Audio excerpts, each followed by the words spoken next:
Beyond Business, Season 2 with your boy Nick Freno. Here to share the stories that are true. From every walk of life, we're diving in deep, unpacking dreams and laughter. It's a journey we'll keep.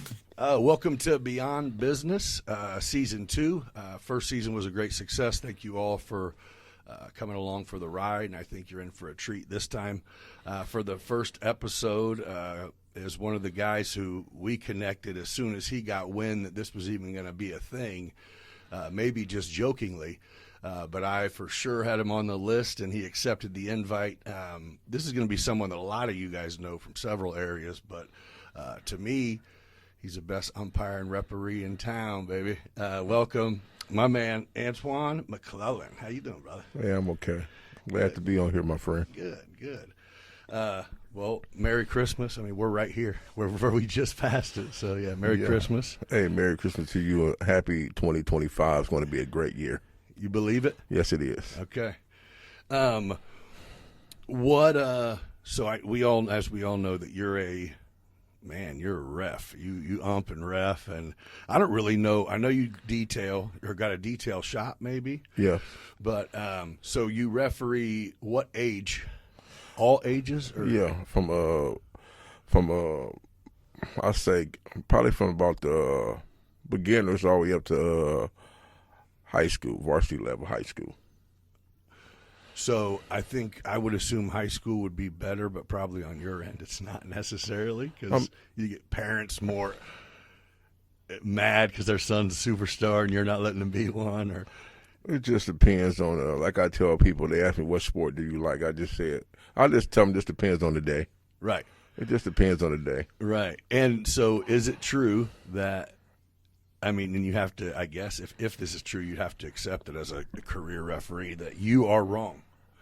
You show up knowing that no matter what you say, if it's crunch time, no matter what your call is, half the people there think you're wrong. Yes, hey, when you on any sport that you officiate, you don't have no friends. It's competitive, baby. Yes, you don't have no friends. You're the only enemy. Yes, yes, and a lot of venues I go to, I know a lot of people that's in the crowd, and they just, and at the same time, you got to brush that off and just, it's just your job at that moment. So you can't worry about them in the stands. You just got to do your job. So, I mean, I've been around and seen it. I mean, you're pretty honest dude, man. I've never seen favoritism, even when I wish I could have.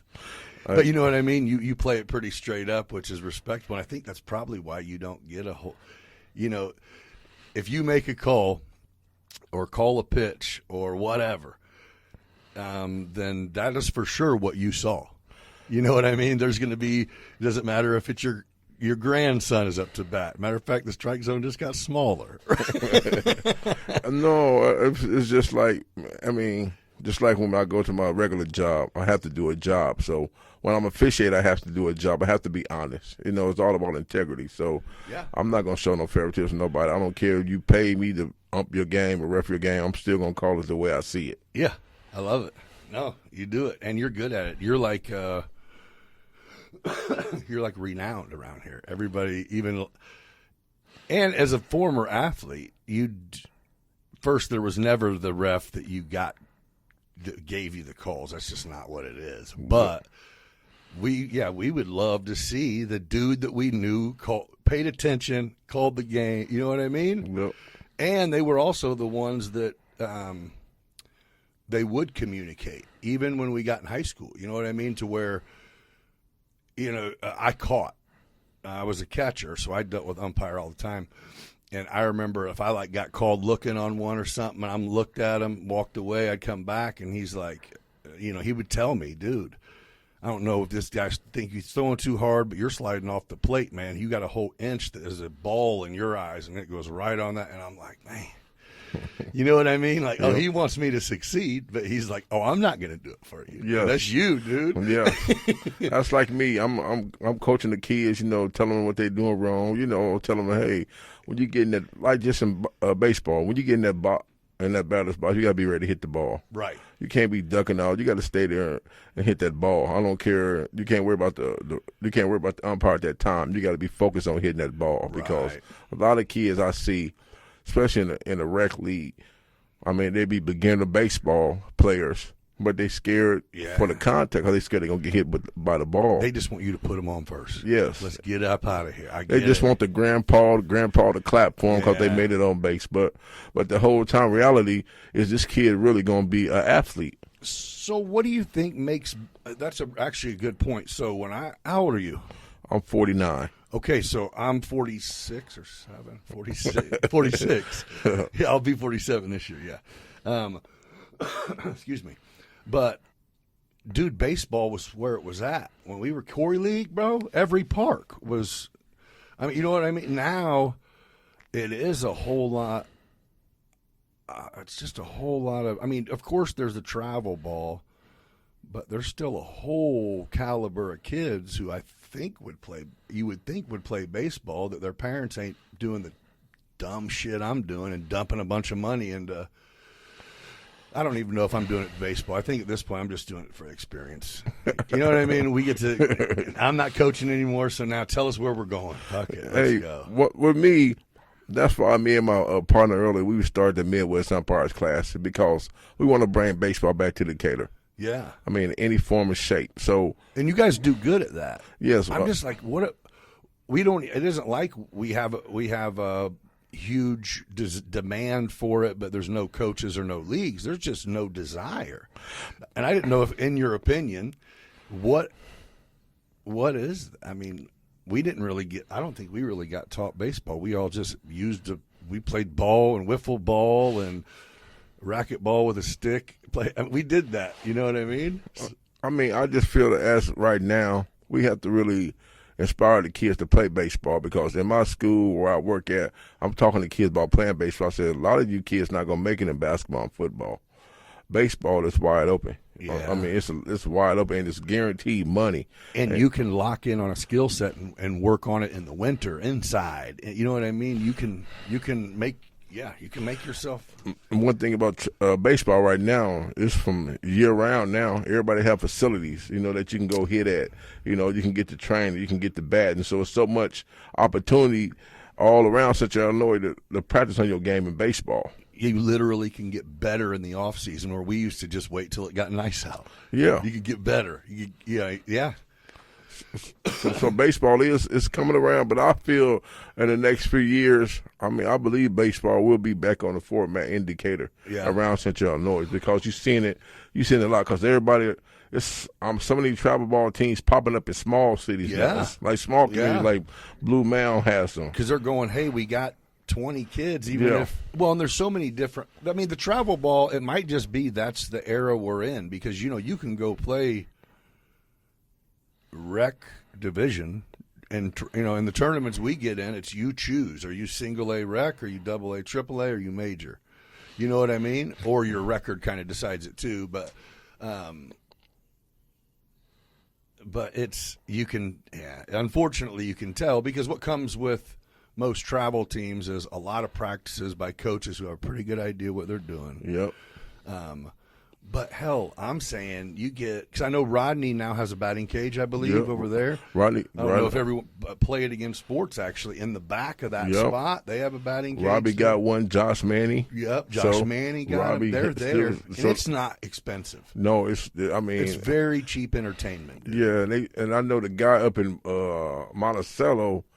I think he coached 12 or 13. He's a guy named, I think his name is Chris, but he got a whole facility up there. Oh, yeah, they do have a big one. Nice. And then they just built one in the last year outside Maroa going the other way called Ballers. Yeah, Ballers have one too. Yeah. So I mean, dude, I think the encouragement is there. Yeah, I mean, baseball is going to be back on the format, but I mean, like I said though, but kids gotta really want it. Just like anything that you want to succeed in, you gotta want it. Yeah. It's just, you know what it is, and it sucks, is you can give a kid a basketball.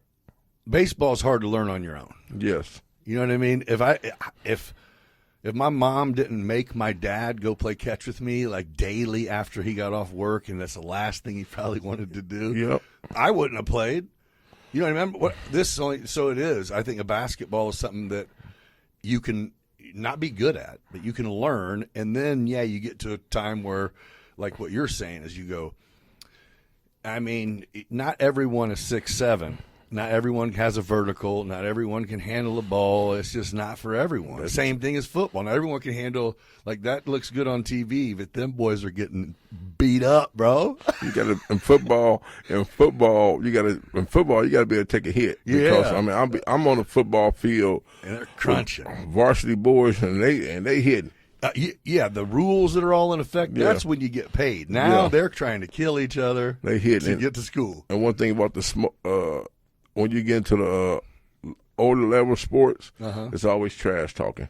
Oh, yeah. Good competing, but there's good trash talking. But so you got to be ready for all that when you get to the higher level sports. Yeah.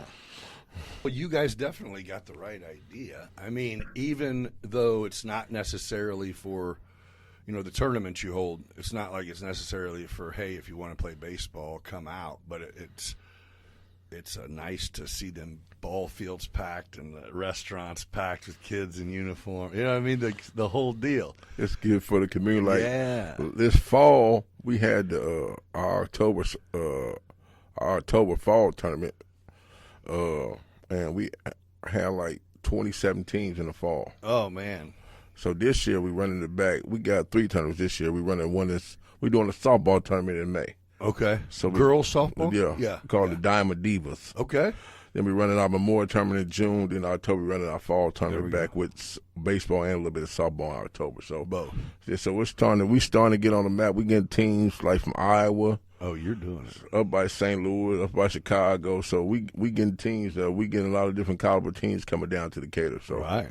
So we just so thankful and grateful for that, just to bring baseball back to Decatur. Right. No, that's good. I mean, you guys are doing good. I think, so my son is in high school now at St. T, but, dude, he went to Lourdes for 3 years, like and he was the only baseball player. He had to go to LSA to play baseball. It's like, that is just, to me, was just insane. And then, again, it goes back to going, hey, it's just not a thing. I don't know. I mean, hell, people thought everyone was going to be a UFC fighter and wrestler for a few years there. It still are. You know what I mean? So, I don't know. Maybe it's just where we're at. I don't believe, though, Decatur Catholic had a team this year. That's great. And they building up a program. The Junior Dolls program is a legit program. Oh, it is. Yeah, you're right. They got 8U all the way up to. Well, no. So I'm talking about actual junior high, just junior high baseball. They had a team this year. They did. Yeah, good. And they won regionals. I was going to say their 8th grade class right now, St. T is waiting on. Yeah. I mean, there's some studs. Yeah, they won regionals. I don't know if they got this. I know they won session, but they got real close to state. I don't know if they went to state or got close, but they got a good chemistry. Then they got a lot of good kids coming up too. Yeah. So I believe that they're gonna build a program because a junior dog. That's a solid. They getting solid. They getting a lot of local Decatur kids to play. So. Well, and that's what I said. I was like, man, this is the first time in a while I've seen their football team not really succeed, and it's just like, hold on. Be patient. Give it a couple of years. Yeah, like they already know. Like it's like the big leagues, bro. Sometimes you gotta just build. Yeah, they made it to first round playoff this year. I thought they were getting at the beginning of the year. It just was bad. Yeah, they made it to first round playoff this year. So I mean, they lost. They played Forsyth in first round playoffs. But they played. Yeah. So I mean, they made a big step from last year. So. Did the Trojans end up? No, they didn't. They ended up getting beat in the state championship, right? Trojans got beat. All our local teams got beat in the state championship. That's right. On like the same. It was just Mount Zion, Monticello, and Forsyth. I think Mount Zion and Maroa got a couple kids going to Illinois play ball, right? Yeah, playing football. Yeah. So I mean, I got Coach Jostis is coming in next Wednesday. Okay. Yeah. Okay. He and I. We graduated from the same school. Okay. Yeah. He was older than me, but it was kind of funny when he started coaching out there. You remember Big TK, Tony Klein? Big giant dude that used to be on the sideline for Maroa. Oh, he was a coach, just a big, extra large, like had his own like golf cart that he kind of would sit in a lot. Even though it was I had to probably see him. Yeah, you would. Anyway, he was our football coach. So I was like, oh, shit, you got a head coaching job and hired coach. And he's like, yep. He's like, shit, he knows what he's, even if he Yeah. he ain't got to go whoop on they don't let him get whoop on anyone anymore anyway.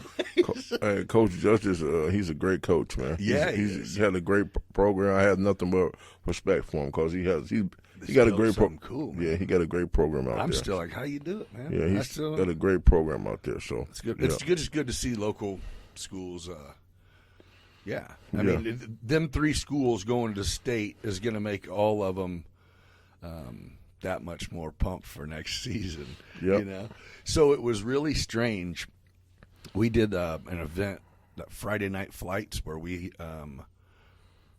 Matter of fact, you reffed a game that we streamed from the air. Argentina. Yeah, I was out there. Yep. Okay, I remember that. Okay, Yep. so because I remember actually I zoomed in on you and early out there. Yep. But and I did a Maroa game, dude. Maroa comes out like they're in a playoff game every game. Yeah. I mean, the crowd, the band, the fireworks. I mean, it's on 10. And then there's, I'll say, probably 4 of the schools we went to. It was like you didn't even really know when the game started. Yeah. Oh, I'm telling you. You know what I mean? I'm gonna tell you another school that you need to get to. I ain't been in a couple of years. That's Central A&M.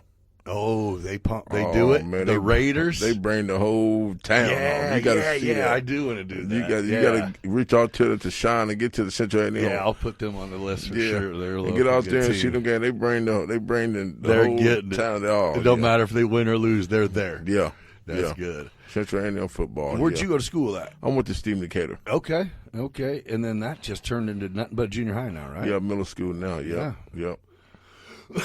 What were the junior highs? Muffley and TJ? No, we had Mound. Oh, Mound. Shit. Mound, TJ. Is that where Target's at? Yep. It was Target's at Mound. We had TJ. Then they used to have Roosevelt over the Roosevelt apartment. Yeah, that's crazy, dude. Until you just started naming them. Yep. I mean, I went to. When my grade slipped, I had to go to summer school with Stephen Decatur because they was the only one with air conditioning, so they had summer school for the whole town. Yeah, and I had to go spend the summer. It's still the nice. It's still. I mean, they host the Decatur Thanksgiving tournament. It's still a nice school though. That's good. Still nice. Yeah. Well, it's the only one that it hasn't got redone completely, right? No. Still pretty. Yeah. Well, it'll be next up then, just because that's. Yeah. They hooked up them other schools, bro. I mean, MacArthur and Eisenhower look nice. They got the new school out there on the old Grove Park. You heard that one? Oh yeah, I that's did nice. That. That's nice. Yep. I know. I'm drawing a blank on what it's called, but I did from the time they broke ground till right now a weekly flight around it to see the progression of it. Yeah, because it's over by me. Yeah. For BLDD Architects. Okay. Yeah. So I've been keeping an eye on it. Again, it's beautiful. And then right on the other direction, same area, Ben Franklin. Yeah. They rebuilt that. Yeah. They call it Franklin Grove. Yeah, okay. They call it Franklin Grove. Then that's what it's called now? Yeah. Then MacArthur, they added turf for a whole new football facility out there. It looked great. They got the blue track and honor the track coach. So, yeah. I was supposed to go do the MacArthur Eisenhower game at the first game at the new MacArthur Field. Okay. And the athletic director shut it down because he said, I don't want it to keep. If you're having 1,000 people stream it, then that means there's going to be people that won't come watch it. And I was like, that's not at all what it is, bro. No, it's not. This is not. There's no one that's indicator that's going to be like, well, let me just watch it on my phone. But he didn't. He didn't. Eisenhower MacArthur always going to draw a crowd. That's what I'm saying. I'm like, I'm not doing that. Has nothing to do with it. I don't care if you don't stream. You're just going to get the people that don't live in Decatur. You know what was cool is having the players that did well hit up our Facebook and go, hey, can I get that clip of that play? I'm like, yeah, I got you. Okay. You know what I mean? And I'll send them the video. Like, here. Like, all right, cool. The dude from Maroa did that because he was on defense and intercepted one on the goal line and ran it all the way back. Okay. And we made like a reel of it, zooming in and flashing lights. And he's like, "Hey, can I get that without all that?" I go, yeah, for sure. Did you get the one? I think you was there when that kid from Argentina ran it back, that 100 yards. Yeah, I got that one too. That? Matter of fact, I made a reel out of that too. Yeah, that was a good play. But so, like every game we went to was a 40-point blowout. Every game. It's like what the hell? I mean, they were all every game we went to was a conference game, and we even went. I mean, we went up down to Edwardsville. We went to Alton. We went to Joliet, Oswego, and everywhere we went was a complete freaking blowout. I'll tell you what was kind of crazy is we got up to them bigger schools, and they're like, "We're down with this, but after the game's over, you got to don't leave it up so people can go back and watch it." And it's like, huh? He's like, yeah, like scouting stuff. And it's like, don't you give the other coaches your last game on video? But I was like, whatever, dude, you got it, man. And then they proceeded to get their ass handed to them. I'm like, yeah, I wouldn't want that shit up there either, bro. Wow. I mean, hey man, it's a different ball game, man. It's a different ball game. It just seemed like with sports these days, man, I mean, you just got to come to play, man. That's it. You got to come to play because you come in dragging, man. A team will jump on you so quick, and it's hard. It's hard to just get back in rhythm. So you got to come to play every game. It's coaching. You know what I mean? The teams that win. I mean, not of course. I mean, yeah, I don't know why the teams around here all lost. I don't know if they were outmatched, outmanned. I don't know what it is, but. Yeah, coaching is what gets them there, makes them not wear out quick. You know what I mean? Because from what I see, like, they don't condition. That's all. I don't feel like we really practiced. We just conditioned. Yeah. I felt like I ran all the time. That was it. You know, we learned the plays, and then it was like condition because you can't wear down. Condition, so you can't wear. And now it's almost like they'll get too hot. They'll get too tired. The pads are too heavy for practice. It's just like, come on, bro. This generation is something else, man. I don't know what's up. I don't know what's going on with this generation, man. I mean, I'm tell you one thing I am glad about what they did is for college athletes, let them get paid. That's cool. There's a cap, right? Yeah, I think it's a cap, but I'm thankful that they're able to make money because it's hard. I mean, for parents to support some of these kids, man. So they need to, some kids that just come from homes that barely making it, they can make some money for their family. Yeah. As soon as they go into college. So I'm thankful for that, though. Yeah, I think, you're making it so they can do what they feel like is the right thing without breaking rules. That's kind of what I think it's kind of always happened in its own way. But yeah, you got some people that will go, I can't accept it, and they're going to keep struggling because I don't want to jack up my dream, man. You know what I mean? Like, so I'm thankful for that, though. So I mean, but that's cool. It's sports, man. Yeah. But I'll tell you, they might be different kind of generation, but man, they seem like they're bigger and stronger and more athletic. Oh man! Like I'm like, oh, boy, it's insane. Dude, I'll see some of these kids. It's just like they take their helmets off and they look like a bunch of babies, but standing there, they look like they're college dudes. I don't know what they feeding these kids. That's man. what I'm saying. I don't know what they feeding these kids like, but I just feel that Decatur, we don't really get big kids, but like when you go to Springfield, Champaign, Bloomington, there they monsters. Go. There they go. Monsters, I was like, man. Yeah. Where they come from? That's what I'm saying. Yeah. So I mean, there's some big boys different around. Strokes for different folks, but I think your contribution to sports in the community is just awesome. You're involved, and not only do you do it for a occupation, but you also try to bring more. You know what I mean? More action to the area. I mean, that's what we got. Decatur's coming back. Decatur's, I don't know, to me, I think it's flourishing, man. I mean, I don't look at it like, I look at it like they've tore down some stuff that needed tore down. They've built some stuff that needed rebuilt. It's gonna take everyone in the community to make this community great again. I mean, just doing positive things. That's why I try to keep my hands from so much in this community, just to make this community great. Because, like I said, man, we still got a lot of young people in this community that need our help. Yeah, and we can't just throw in the towel on them. No, and most of the help that you do. I mean, seeing you physically do it. An example is sometimes, you know what I mean? Whether it's the right words that you can say and the right time you can spend with people, or the example that you give. I mean, a lot of times it for sure leaves a bigger impact on kids than handing their parents a few bucks. It did. I mean, everybody on hard times needs money, but I'm just saying, yeah, you know, there's a lot of value that comes into what you do as far as just spending time, dude. It's impressive. So as we get to that point, I've been running ever since I lost my second son. I started our mentoring group called Connect with Young Men, a Power Mentoring Group, ages 9 through 15, and we got kids that's unfortunate. So, like a couple of days ago, I mean, right after Christmas, we took them for a bowling alley. Yeah, to the bowling alley, you know, got them pizza, got them snacks, you know, let them bowl and have fun. But some of these kids in my program are just unfortunate, man. So I want to make sure that they get to enjoy life. I mean, because it's hard on some of these kids. Yeah. So I mean, we're working on doing a lot for them in 2025. But we've been doing this program for like 2 years, and I got at least 15 to 20 boys in my program. That is cool, man. Yes. So how do you get funding? I mean, right now I'm working on that.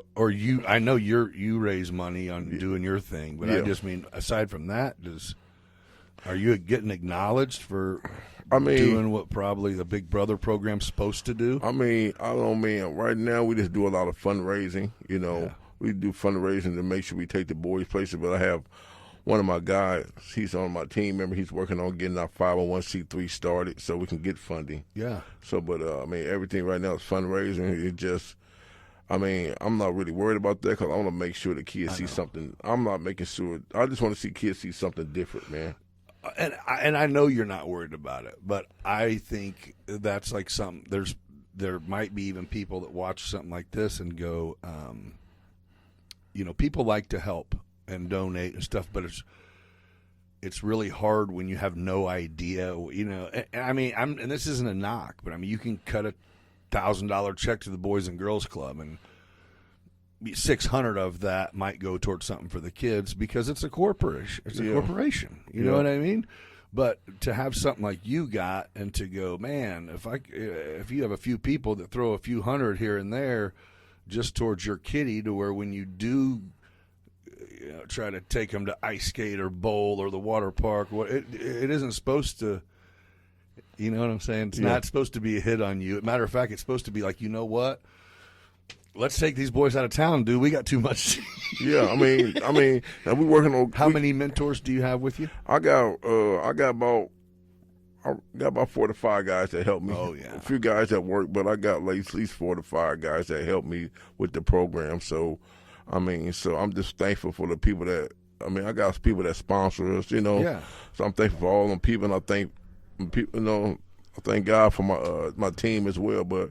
It's a journey, man. I mean, dealing with young men, just making sure they're able to see different things, because some of them go to my school where I work at, and they just, you know. Where do you work? I work at Hope Academy. Oh yeah, I didn't know that. Yeah, I've been there for 6 years. What do you do? I'm head security. Okay.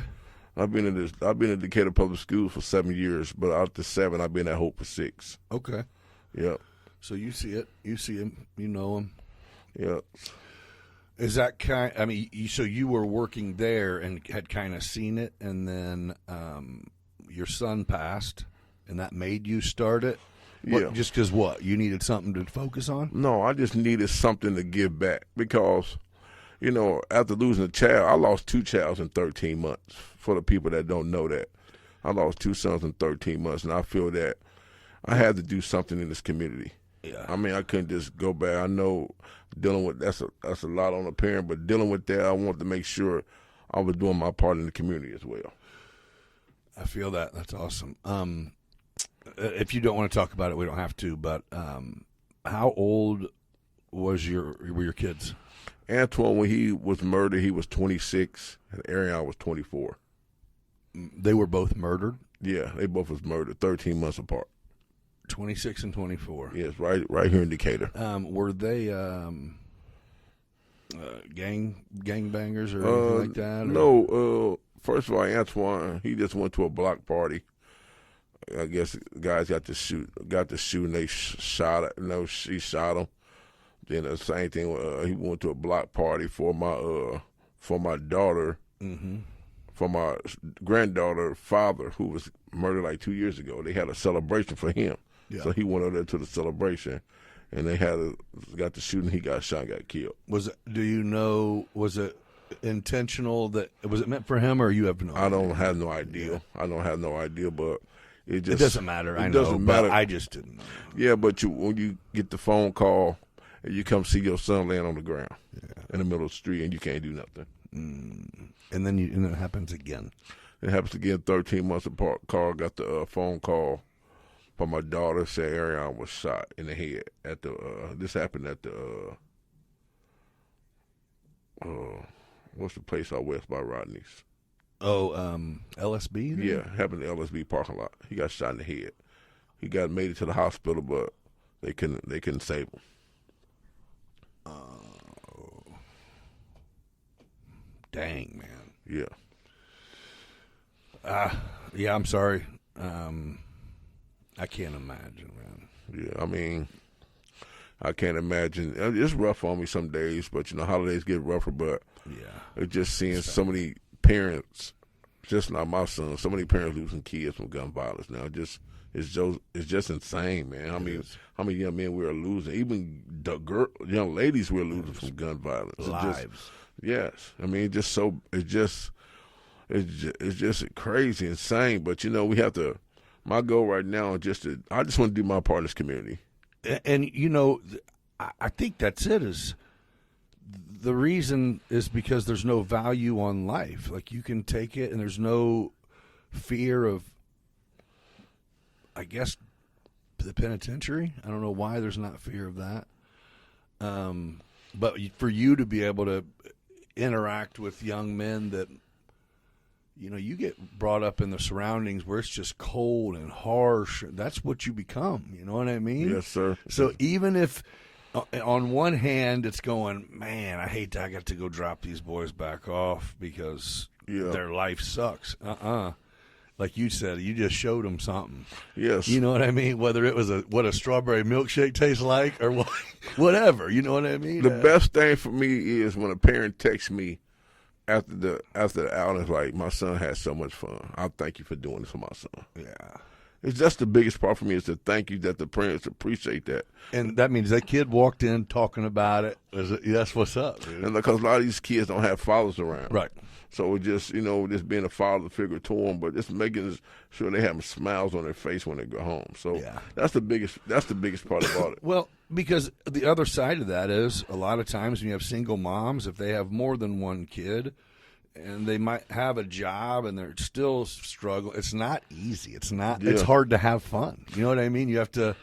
Christmas sucks when you're broke. It's just different. I'm gonna tell you something so profound, Nick. What's so profound, Nick, is that when people can depend on you. Yeah, that's the biggest thing. Kids are not going to accept you if you're not reliable. Right. I work in the system. At the school system, I've been in my same school for 6 years. My school is it's one of the schools that always get talked about as being a rough school, but it's not a rough school. But so many people in our school, they come in and out. People that don't stay at our school long, like teachers, staff, they in and out. But I've been there for 6 years. So, and why? Because I feel that somebody has to stay. So you feel like these people are leaving because they think they have a better job, but you're going, hey, you're abandoning these kids. Yes, and I don't say that because, but one thing about me, just like I tell the people, do what's best for you and your family. For sure. That's what I tell people all the time. I don't care whatever you leave, do what's best for you and your family. But like me, I feel that I have a relationship with the parents at our school, the children, the parents. So I feel that they trust me. Right. So I feel that I just want to trust. I just want them to be able to trust me, because if I have to get on their kid That's what I do. A lot of kids I get on in front of their parents, and their parents don't say nothing. I feel you. Yeah. Because I'm telling them the right things. Yeah. Yeah. I remember, it's been almost 20 years ago now, but my nephews were little. I helped my brother-in-law coach, 5 and 6 T-ball. And I'm even like this with Mike. I'm hard on kids. Not an asshole, but especially if we're playing sports. Like, hey, come on, we're doing this, right? And I had one. There was the like 80% that almost was like would show up and be like, "Hey, can I talk to you, coach? He's been doing this today. He's been doing this." Yeah. I'm like, all right, yeah, I got you. And then the other ones are like, "Oh, you have a bad day?" And I'm like, "What do you mean?" It's like, "Well, you're talking like you're mad." I said, "Oh, no, they just don't listen to the other." Yeah, I mean that's when you got parents that come. When you got parents that come to you like that, that means they trust you. Right. They trust you and they respect you. Right. I'm not. Yeah. I'm not even angry. I mean, I just have to talk to you sternly. One thing I respect about you when you had your team, you was the coach, but you was in the back coaching. Yeah. You weren't trying to be in the forefront. I'll see a lot of coaches that want to be seen, and they want to see this and keep up a lot of riffraff. But it's not about that. Nah. It's about making the kid improve, get better, and help the kids. Right. That's the best thing. I mean, that's what I feel about sports. For sure. Anything we do, we want to help the kid. Yes. Yeah. No, you're right. And I can't lie. I mean, I miss it. Last year was the first year not coaching. I miss it because I love them boys, man. I love having a dozen dudes who are like, I to this day, anything that goes on anywhere, you hear coach, and it's like, what's up, dude? I love that, bro. And I've seen a lot of them on different teams. Yeah. This year, so when I was out there on the field, I seen from. I think you had a couple Mount Zion, a couple from Robbie. Yeah. I think you had a couple for the Forsyth. Yeah. And so I seen them all over the place. I was just happy to see them still playing. Though, for sure, dude. I mean, that's what it's about, still playing. You know me, I'm still going to have fun out there. Right. I mean, the people don't understand. They're like, man, you do all this much and you lost 2 sons. I said, because, I mean, hey, we can't beat ourselves up forever. Life goes on. Yeah. And you have to make a good way to look at it. You got. I feel I have an impact on people in this community, and I just want to do my part in this community. Yeah. And you do. I mean, I think it's awesome. But yeah, coaching there's something about, like you just said, even. So it was almost a learning experience for my son when we branched off, because I would, if we showed up somewhere and there was a team there that had my boys on it, I'm going straight to the diamond. You know what I mean? You guys go warm up. I'm going to go find this dude real quick, and then go find this one. And that's what Mo's like, you still, and I'm like, yeah, you should too, bro. I mean, you'll know these kids forever. I go, how many people, we'll go to eat somewhere, we'll sit there and have a conversation with somebody that walks up, they'll walk away, he'll be like, how do you know him? 100% of the time my answer is, we used to play ball. Yeah.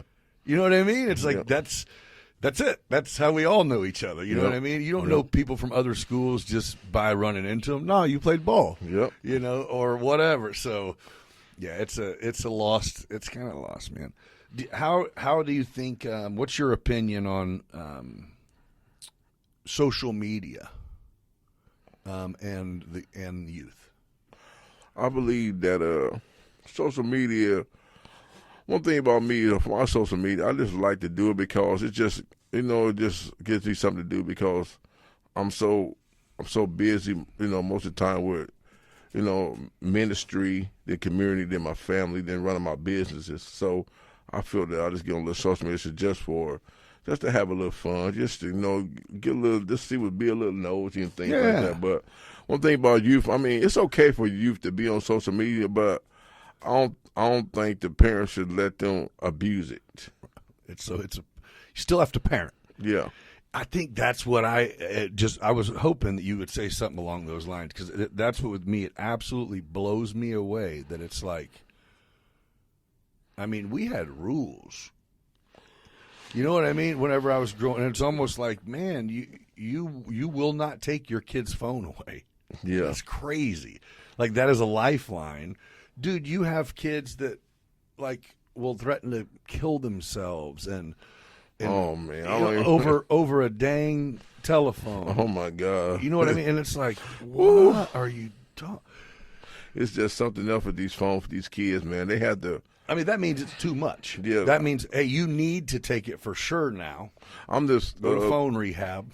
I'm just thankful that our superintendent, Dr. Clark, we just got rid of cell phones. You can't have cell phones. That's perfect. I'm just glad she did that because I see a difference. But you still have kids that still try to have their cell phones on them. So we have to go get the phone and have the parents come get them. But, you know, most of the time we don't really have to worry about that. I'm just thankful they put that rule in play about the cell phone. Let's keep that shit outside of school. Let's learn. Yeah. Yeah. And I'm pretty sure you get a freaking – you just can't communicate with your friends. You're getting probably a computer or – iPad. I was gonna say, I don't even. Do they even have books? Do they have physical books, textbooks, I mean, anything? They use most time they got iPads, but the younger kids, the younger grades still use books. Yeah, they still use, but they still got iPads too, though. Yeah, I'm telling you, they better make sure they teach these kids how to communicate. Yeah, you know what I mean? Because I mean, this doesn't get you anywhere in the real world. You know what I mean? We don't go out there and text people. You go shake hands and talk, and that's a lost art, bro. And that's the one thing. How crazy is that? That communicating in person is a lost art. I'm big on that. Like when I'm on community functions, doing ministry, it's about, I'm telling people, you got to build that relationship. Yeah. You can't, I mean, you got to build a relationship. It's about building a relationship. It's about getting to know somebody. You never know how that person can help you. Right. Yeah. It's like me and you when you got the coaching. We got the talking. Then you came on, did my car show. Yeah. Streamed my car show. So it's just about meeting people. That's it. Talking it's to people. Networking. Yes. It's fellowshipping. Yes. Yeah. So it's always a good thing just to know people because the next person that you may run up on maybe can help you with your vision. Yeah. That's my favorite thing about starting this is everybody that I've had in, with the exception of 2 people I hadn't met before, but everyone else I knew, but only knew from something specific. Yeah. You know what I mean? And it's like perfect. Like I'm gonna get to know you now. Like, I mean, but just because it is like. And it's a damn shame that we have to figure out how to schedule that sometimes. But either way, dude, take advantage of being out where you're out when you're out. And that's like me. I'm trying to network, meet people, talk to people. My wife had to go places with me. Because she's like, oh man, here we go. He's running for mayor again. Well, she just know, but I just appreciate my wife so much because for me being in the community, what I do, she'll never give me no riffraff. She's always got my back. So she come along for the ride? No, she's like, go get him, baby. Yeah, she's great. Sit right here and pray for you. Yeah, she's great. So I appreciate for having the fellas. I'm gonna tell you something, fellas. You got to get you a strong backbone if you want to be successful. Because sometimes you need somebody to pray for you, need somebody to talk with. Because sometimes you can't trust your friends because they may go tell you what you talk to them to the next person. So when you have things that you need to talk about, make sure you know who you want to talk to it with. So, how long you been married? 7 years. And so you haven't been married for 30 years. No. So sir. let's hear some relationship advice. Did you just play the field before that, or was you married before? Oh, here we go. Oh, boy. I'm going to get to you being where you're at now, but where'd you come from, brother? Oh, man. My first marriage, I'm married to my last 2 kids' mothers. My daughter is Kiara. She's 7th grade. She stays in Champaign.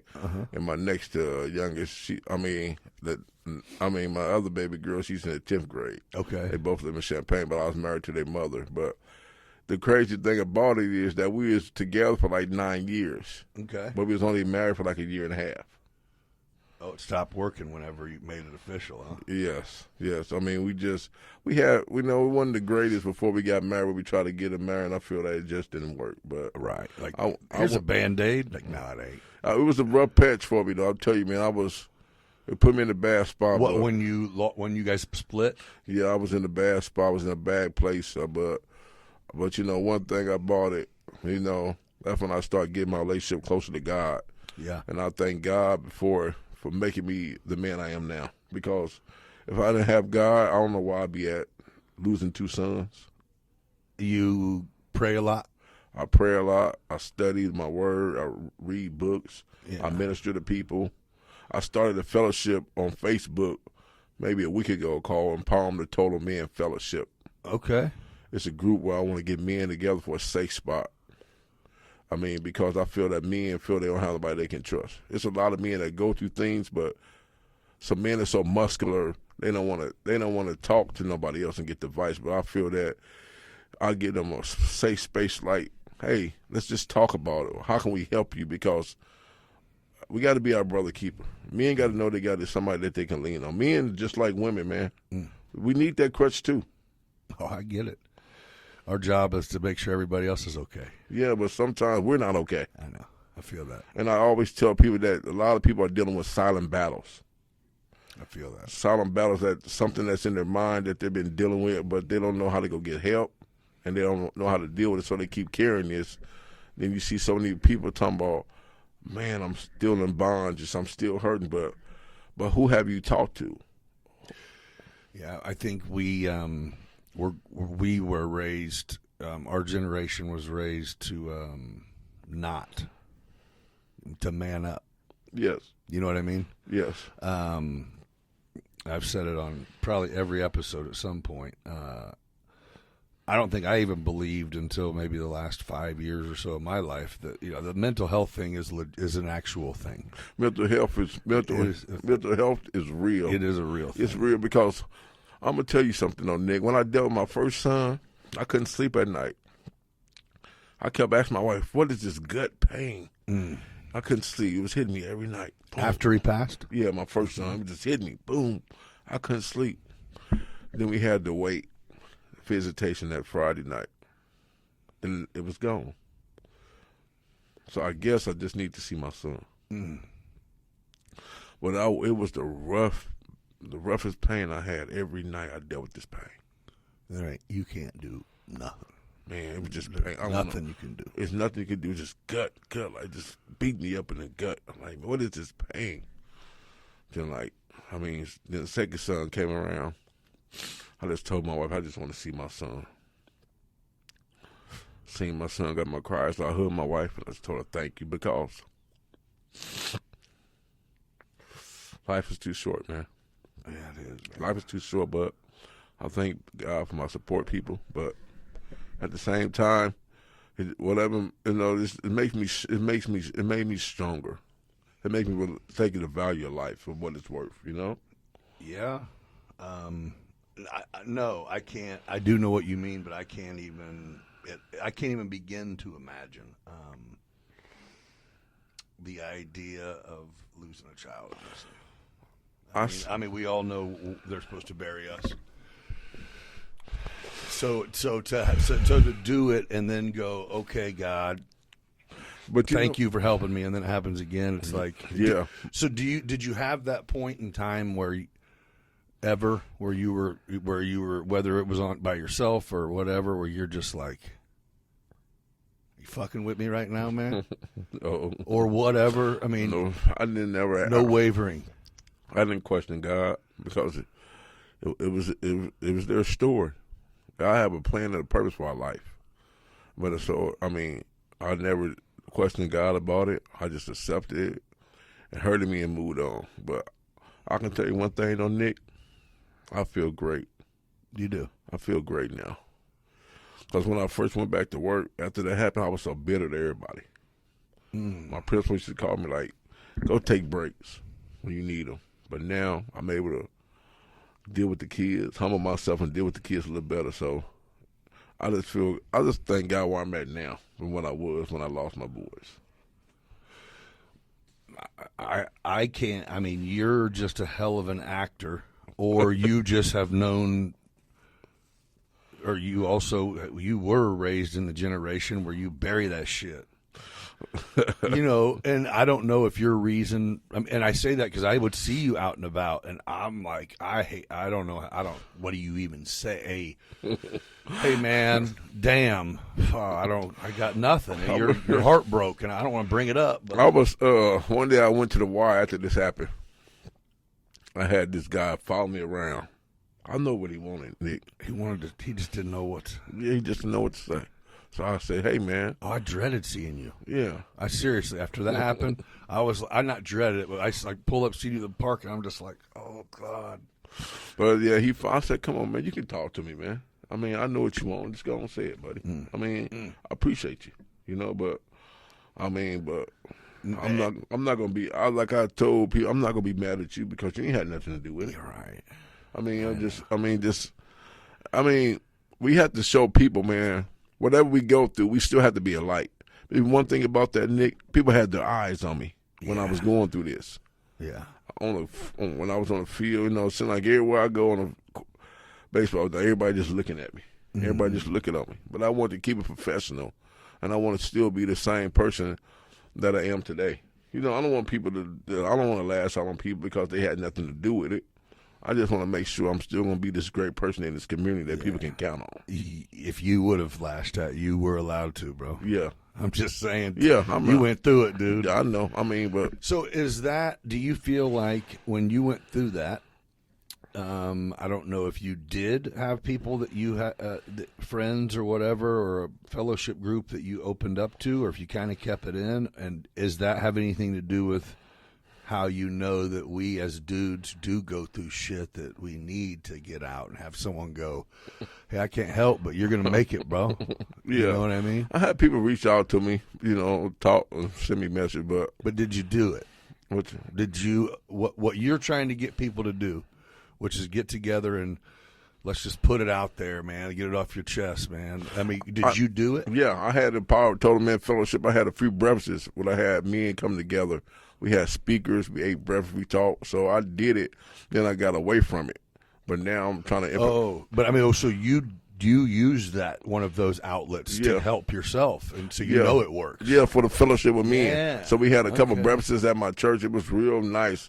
A lot of men coming. So now we got away from it, but now I'm implementing that back because I feel that it's time to start a fellowship between men.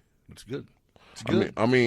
I just think it's I just think it's a great way for men just to be held accountable, man. Know you got somebody you can talk to because. Hey, we can't say we're all equal in every other way, but when it comes to dealing with shit, men are just steel iron cages. Because, I mean, dude, I spent a lot of years just pushing down. Just push it down, baby. Yeah. Just bury it. Act like everything's okay. Everything good? Yep, I'm straight. Yeah, when it's really not even close. When you're ready to just commit suicide, depression's real. Because it's a lot of parents, man, that's losing kids, man. They real depressed, man. Yeah. They're real depressed. Because it's rough, man. It's rough. But in the end, and you're a proof. It is what you make it. That's true. I mean, you know, if you're in the dumps and all you can do is think about it, and all you do is talk about it, and all you do is complain about it, and why me, and you don't ever pull yourself out, then you're going to be there. That's how I was, man. I always just when I first happened, I always bring my sons up and boys, but now it's just not even a conversation no more. It's me just helping people. Yeah. Just trying to get people to their destiny, make people greatness. So. And I didn't even mean to go there. Or I did mean to go there, but just because I didn't really know. But I'm sorry if you didn't want to talk about it. Oh man, I'm good, man. Yeah, I'm good. You're admirable. You handle that is another thing that you handled like you gotta, man. You gotta show that you really a light because people don't want no up or down person. People don't want no fickle person.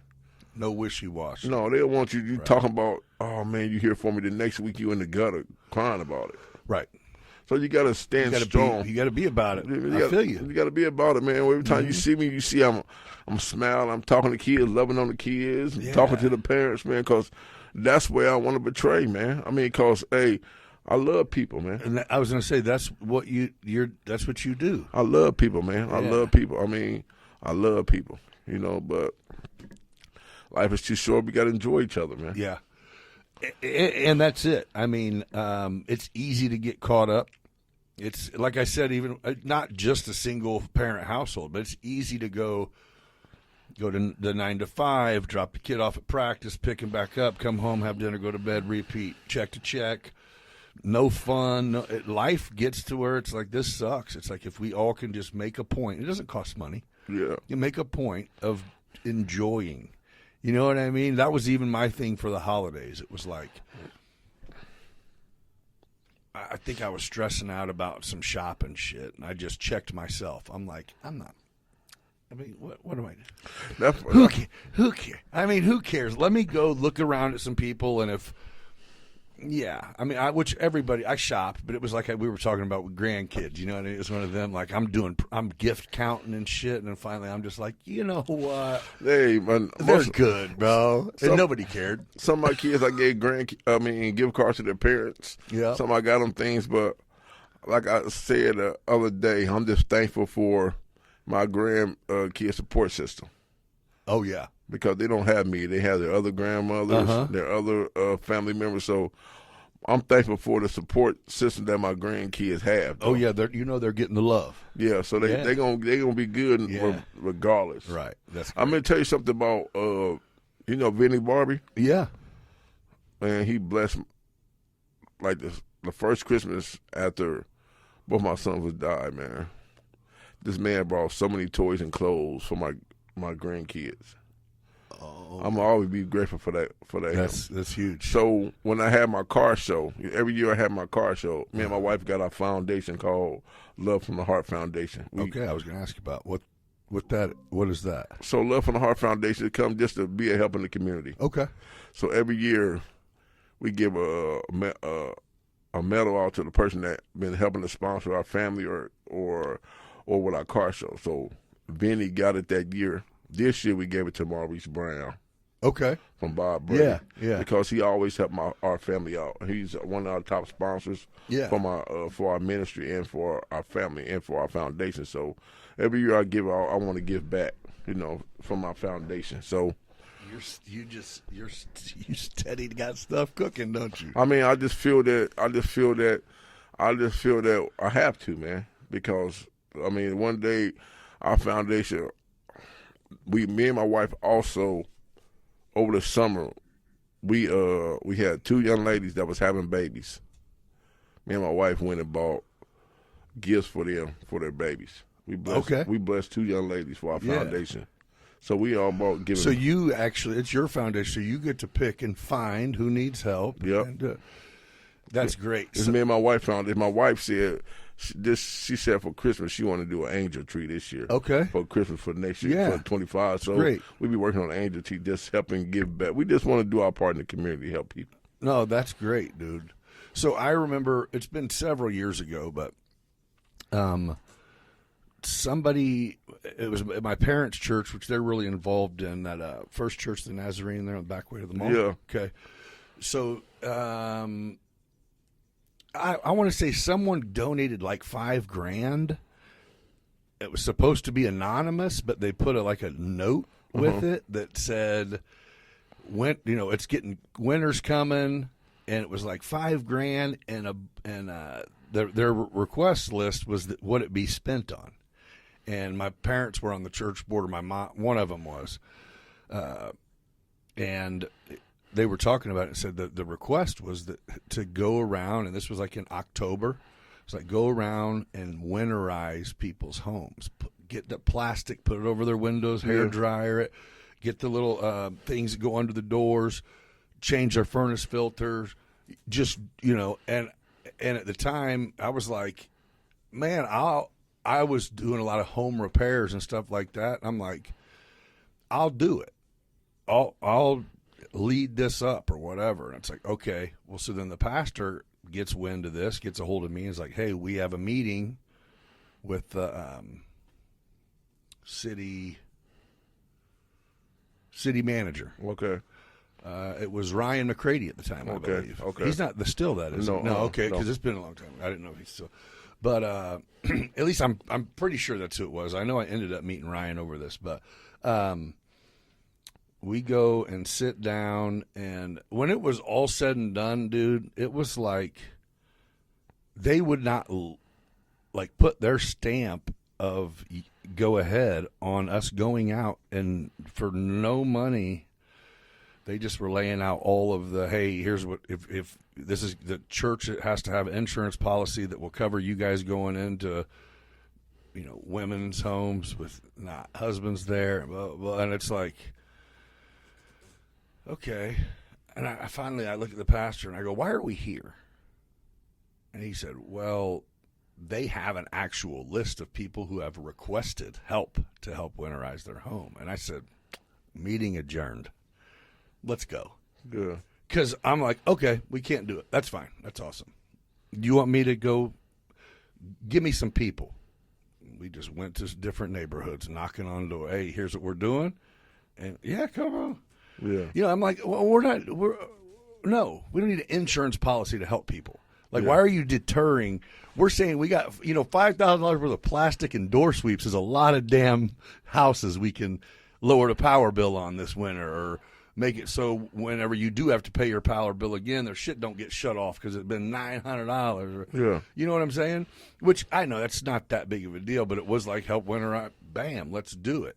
And a lot of people had never even heard of. That's all I did. I walked down the street, and if they had single pane glass windows, like I know they let a lot of cold in the winter. Yeah.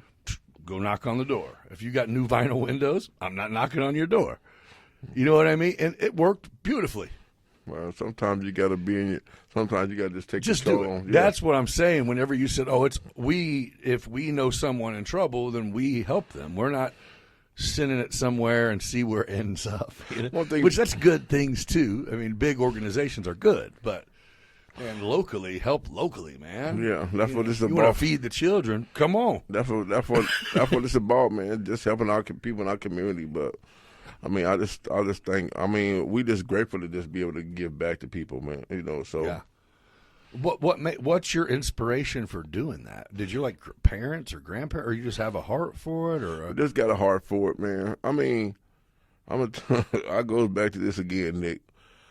You know, when losing kids, man, you just want to do your part in this community, man. You see stuff at a whole different realm. So your perspective has changed a lot since this double incident. Yes, I mean, I just want to be able to help people, just be a blessing to people, help young people. You know, with the tournaments. You know, the one in June is in honor of myself. We call it the Memorial Tournament, but last year we honored Kevin Lacey because he was the umpire that he passed away. Yeah. So, like, if something come up, you know, we always want to honor Antwane and Ariane, but if somebody else come along during that time, we're going to honor them as well. That's why we just called it The Memorial Tournament. the Memorial Tournament. Yeah. Yeah. Yeah, that's cool, man. I mean, you've been through it, dude, and you wear it damn well, man. Hey, man, you don't know any other way at this point because it's what it is, but I'm just saying. Some days rougher than others, but you still got to keep pushing, man. Yeah. You know. But, I mean, it's just, you know, to say I'm going to help people because you learn firsthand that life is very precious. Life is precious, and memories are huge. Just like the incident we had on New Year's Day in New Orleans. Yeah. Guy going there and just kill people. You never know now, man. You don't have to be a target. You can just be there. That's it. Yeah, that's scary, man. Yeah, I mean, so it's now the world. That's what I'm saying. You always got to be. You just got to stay safe. Yeah. I tell people all the time, stay safe. You can eliminate yourself in different environments. Just eliminate yourself. Stay at home. Yeah. You know, but it's just right. the world we're living in right now. So. Yeah, and I mean, I think it's one of those, because I got a daughter that's 27, and I'm thankful. Well, she has 2 kids, so that's what she does. Okay. You know, so she does, you know, she might get a babysitter here and there and go out for an evening, but overall, she don't like go kick it. But I think that's kind of the thing. If you're young and don't have kids, it's almost like, oh, no, that shit didn't happen when we were younger. You didn't go out and have people just getting killed random. You might have a fight in the parking lot. Yep. But you ain't. Nobody wants to go through what happens after that. I mean, what is the worst part about it, man, you know what I'm saying? That's being a parent is that phone call. Oh, I can't do it. Yeah, that's the phone calls.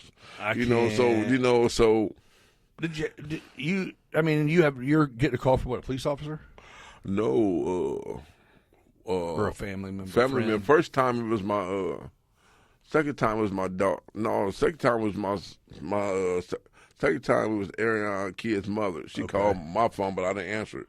So she called my wife. Mm-hmm. My wife told me that we got to the house. First time it was my So she told your wife, and then your wife had to tell you? Yeah. She said, Aaron just got shot, so we got to get to the hospital.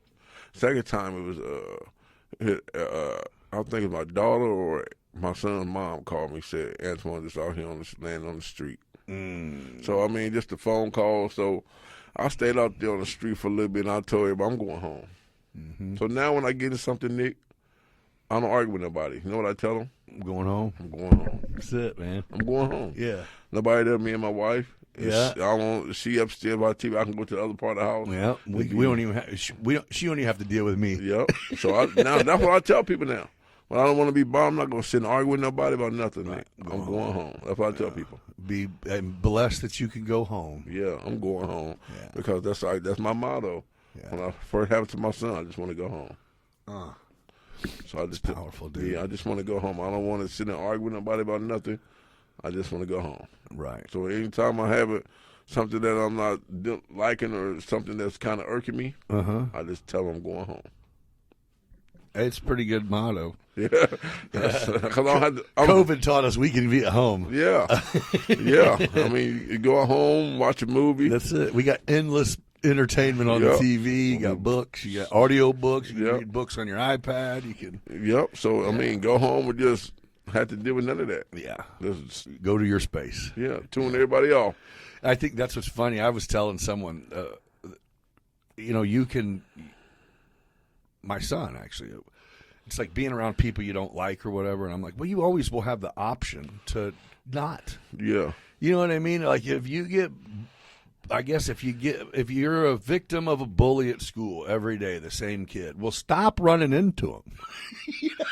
I mean, if you don't want to get help, then stop being there at that time. There's no way you get caught in the bathroom every day at the same time. Yeah. But I told him, I said, it'll be like that forever. You get a job, you hate the person, absolutely can't stand the person working next to you.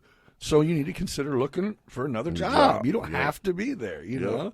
That's Same true. thing if you date someone. If this don't work, don't force it, bro. That's true. That's true. Forcing it, trust me, man. Hey, I totally get it, man. You can pick and choose your battles, though. Yeah. Oh, yeah. You can pick and choose your battles, so, no doubt. Well, I'll get you out of here. We've been talking for about an hour, and I don't know. I don't know if it's supposed to start storming today or not, but I know it feels cold as shit. Hey, man, it's supposed to get cold Saturday, but before I get out of here, I want everybody to go to my Facebook page, support the brand, Grind Mode Apparel, GMA. This is our clothing brand that I have. Grind Mode Apparel. Yeah. What's the name of the? Yeah, what your Facebook page is just your name, Antwane McClelland. McClelland Senior. Hey, so if you're watching and you paid attention earlier when we were talking about like his mentor group that he's got for these young boys, what's it called again? Connect with Young Men, empowering and mentoring group. We have a Facebook page as well. Okay. Well, if you just want Antwane McClelland Senior, which if you're looking at this episode, he's been tagged on it on Facebook. If you have the heart or the desire to probably do anything, I mean, whether it be financial or just want to get involved, or maybe you just want to get involved in the community and need maybe guidance on how do I do that? Who do I go to? He might not necessarily be the man that can put you to work, but he can definitely guide you in the right direction. He does nothing but serve the community. I mean, he does it for a living. He does it for fun. I'm very confident that there's people out there that are going to be really happy to be able to maybe get involved in this, even if it's just monetarily, to be able to donate somewhere that, you know what I mean, can make a difference. And when it's all said and done, you can have the heart for it. You can go bust your ass and take out of your own mouth to help, and I know you would. But I think the idea is if you can help 10 or 15 people or 15 or 20 people with you and a few guys and a couple fundraisers, then you have the heart to make it. I mean, let's make it a thing. The sky's the limit. I mean, let's get people to donate money, and let's get 20 mentors, and let's get 100 boys that need help. And you know what I'm saying? Let's rent out the bowling alley. Let's rent out the ice skating rink. Let's rent out the Decatur or whatever sports complex. You know what I'm saying? They got to show one thing about it, though. They got to show that we care because they got to show that we care because they need that love. A lot of kids are. One thing I've said, me working in the school district, I see a lot of kids that act up because they can't do the work, they're hungry, or some rough things going on at home. Distractions. And I see it every day working at the building where I work at Hope Academy. I see it every day. Oh. And every day I wake up and I make it my duty to get there. Let me tell y'all something this. When I lost my sons, I only missed like 1 or 2 days of work and I went back to work. The people thought I was crazy for coming back to work. I said I had to be here because these kids need me. So I only missed like maybe 1 or 2 days of work. Then I was back at work. Just to keep your brain busy, or you're like, nah, there's some people here that are looking at the door every day hoping I'm there. They was. The people just wanted to see me. I mean, I just had to make sure I had to be there. But, I mean, I know I had some rough patches when I went back to school. I was kind of angry, but I finally got over that hump. Now I'm back having peace within myself. So that's the great thing about it, man, just having that peace within myself. That's great, dude. You're doing great things. Hey, you just brought up something that I had never really thought of. Is these kids ain't dumb.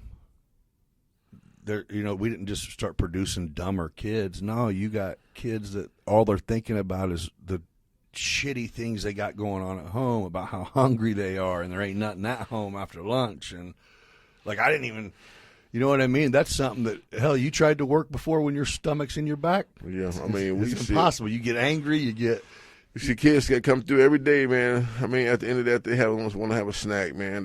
We just got to make sure we feed them kids, man. Make sure they're growing. Dude. We got to make sure we feed them, man. We got to make sure we loving on them, hugging on them. I tell them kids every day I love them. Right. Because they might be the only person. They may be the only person that tell them. I tell them kids I love them, and I'm always here for you. Yeah. You don't know, a lot of times making a good choice whenever a bad one is an option happens just because you don't want to let somebody down that's important to you. So for you to be able to step up to kids and be the person that if things and when things have went sideways for them, where you can go and they know you love them still, but the disappointment in knowing that they're better than, that's huge, dude.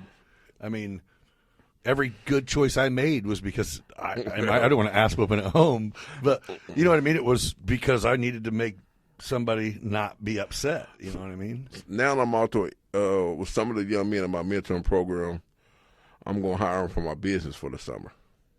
I'm going to give them jobs. Beautiful. Make them give them some money because our business is spreading.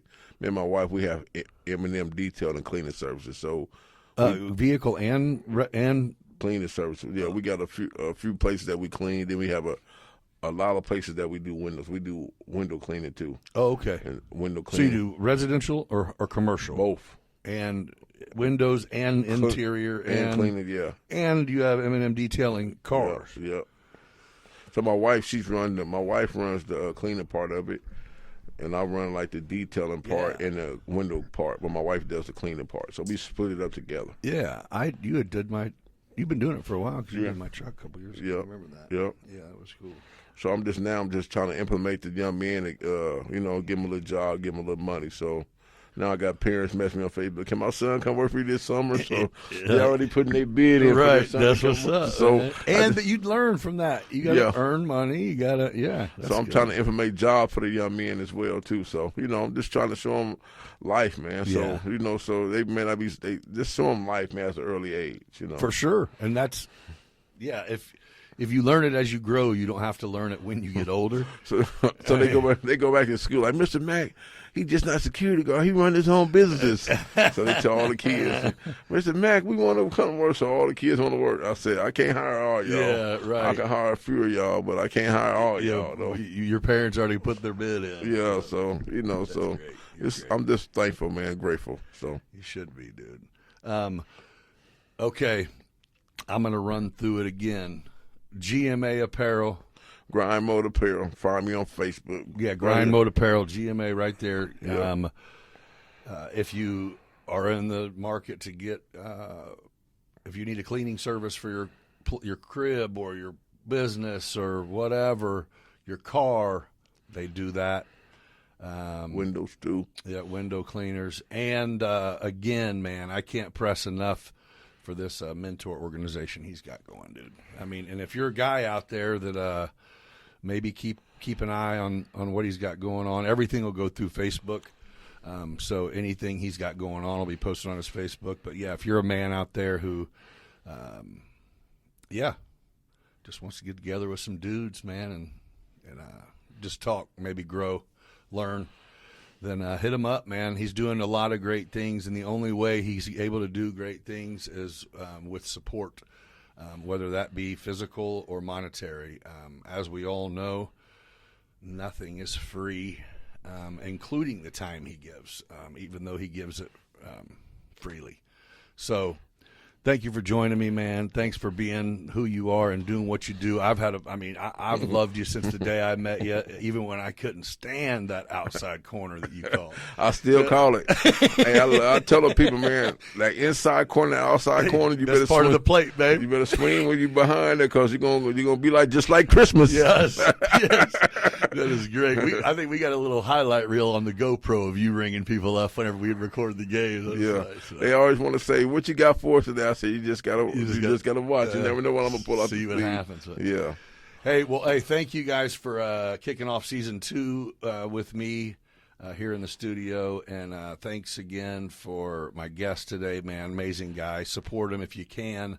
If you can't, pray for him and what he's got going on. And while you're at it, pray for me. Hey, be kind to each other. Happy New Year, and let's make 2025 wonderful. Thanks, brother. Thank you. Yeah. Perfect. Appreciate you, man. Perfect. Keep guests from near and far with wisdom to unfold. Life paths and journeys, every tale worth gold. So kick back, relax, let's have some fun with laughs and insights. We're just getting begun. Beyond business, where the stories flow. Life's a crazy ride, come on, let's go. From the ups and the downs, we'll laugh and we'll learn.